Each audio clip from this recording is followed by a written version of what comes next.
Acidity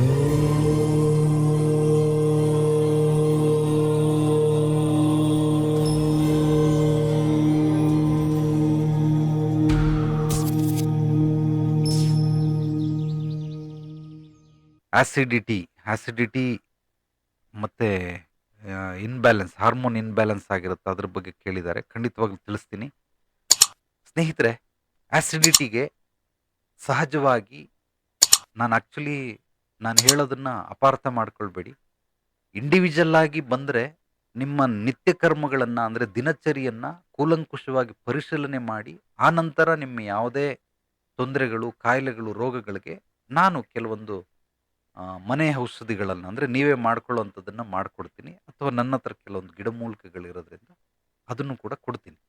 ಆದರೆ ನೀವು ಕೇಳಿರೋ ಪ್ರಶ್ನೆಗೆ ನಿಮ್ಮ ದಿನಚರಿ ನನಗೆ ಗೊತ್ತಿಲ್ಲ, ನಿತ್ಯ ಕರ್ಮಗಳು ಹೇಗಿದೆ ನನಗೆ ಗೊತ್ತಿಲ್ಲ, ಆದ್ದರಿಂದ ಆ್ಯಸಿಡಿಟಿ ಇರೋರು ಬೆಳಿಗ್ಗೆ ಹಸಿ ಶುಂಠಿಯನ್ನು ನೀವು ಒಂದು ಕಡಲೆಕಾಳು ಗಾತ್ರ ಇರೋದು ಚೆನ್ನಾಗಿ ಅಗದು ನುಂಗಬಾರ್ದು, ಅದನ್ನು ಅಗದು ಅಗದು ಅದರ ರಸ ಮಾತ್ರ ಸೇವನೆ ಮಾಡ್ತಾ ಇರಬೇಕು. ಚೆನ್ನಾಗಿ ಅಗದು ಅಗದು ಅಗದು ಅದರಲ್ಲಿ ನಾರಿನಂಶ ಇರ್ತದೆ.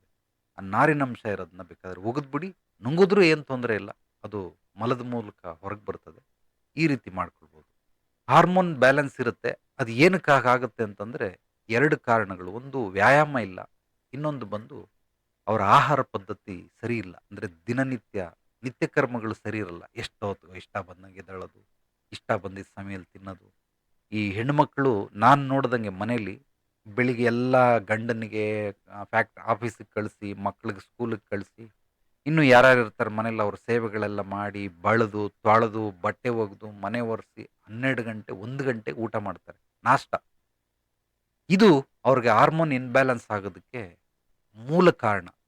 ಬೆಳಿಗ್ಗೆ ಆಹಾರ ಪದ್ಧತಿಲಿ ಅಂದರೆ